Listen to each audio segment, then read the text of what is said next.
Hey everybody, it's Allison Harrell with the Fort Bend Museum, and today we are talking all about our favorite pest to hate, the boll weevil. Now first up, what is a boll weevil? So a boll weevil is a member of the beetle family. Their scientific name is Anthinomus grandis.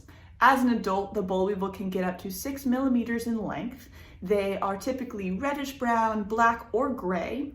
Now, some members of the weevil family are quite colorful with spots and stripes, and while the boll weevil isn't quite that pretty, they're definitely no ugly duckling.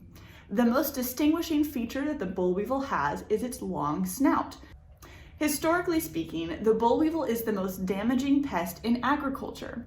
They were given this distinction in the 1920s, so they've really been our favorite pest to hate for quite some time. Now let's talk about what makes them so awful. Why do we hate the boll weevil? So the plain and simple fact is that the boll weevil eats cotton. So the boll weevil likes to eat the cotton shoots and the cotton plants. What makes them very efficient and terrifying for farmers is where they lay their eggs.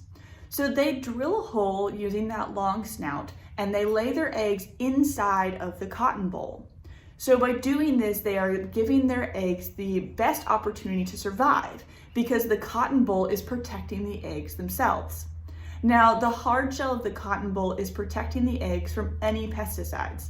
If you have a boll weevil in your field and you spray the entire field with pesticides, it's not going to do anything because the boll weevil eggs are already inside those bolls and they're already protected and growing. After the eggs hatch and the next generation of boll weevils start, the first thing they do is decimate the boll that they're in.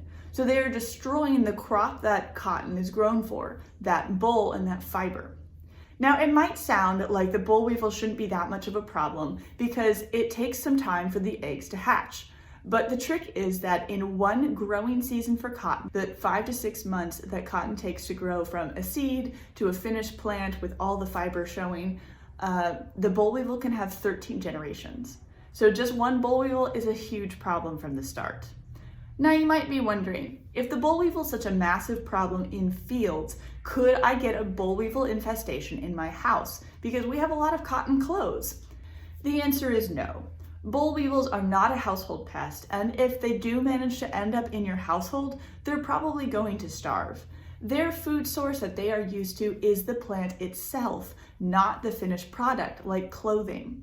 So they're not going to find their way into your closet and eat holes in all of your favorite t-shirts, never fear. But they might make it harder for you to get those t-shirts in the first place.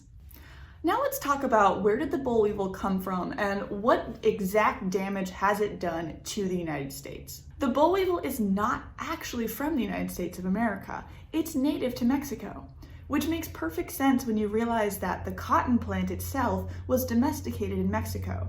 So it makes sense that there's a pest for a plant that's native to an area. Now, cotton spread a lot faster than the boll weevil did. The boll weevil didn't make it to the United States of America until around 1892, when it crossed the Mexican border and into Texas. The boll weevil can fly and travel between 40 and 160 miles every year. So once it's in an area, it's going to spread very quickly. In 1903, the U.S. Department of Agriculture chief in the Bureau of Plant Industry called the boll weevil a wave of evil. Pretty immediately, the farmers in the United States knew that there was a problem and that they needed to figure out how to deal with it. By 1909, the boll weevil had spread all the way to Alabama. The boll weevil contributed heavily to the economic woes of farmers during the 1930s and the Great Depression. A lot of farmers at this time would use the money from the sale of a crop one year to buy the seeds for the next. So if they didn't have a crop to sell because it was decimated by boll weevils, that meant they didn't have the money to buy the seeds for the next year. They ruined crops and bankrupted families all across America. There are a number of songs that are written about the boll weevil. Most of them are written in a way so it's an interaction between the boll weevil and the farmer. And an interesting note is that in most of these songs, the boll weevil is referred to as he, even though it's the female boll weevil with those eggs that are the real issue to most farmers. In these songs about the boll weevil adapts to every situation the farmer throws its way. So every poison, every spray, the boll weevil just moves on and is fine, which is pretty accurate to how the boll weevil and the farmer really interacted through most of the 1920s and 30s. So you might be expecting that hatred of the boll weevil is universal across the entire United States, and you would actually be wrong. The town of Enterprise, Alabama actually erected a monument to the boll weevil in 1919, and the story behind it is really fascinating. In 1916, just like every other farmer, everyone in Enterprise planted cotton, their crops were decimated, and so they decided that rather than keep trying to plant cotton, they would diversify. And the diversification did so well, they made so much money on it, that in 1919, they erected a statue to the boll weevil.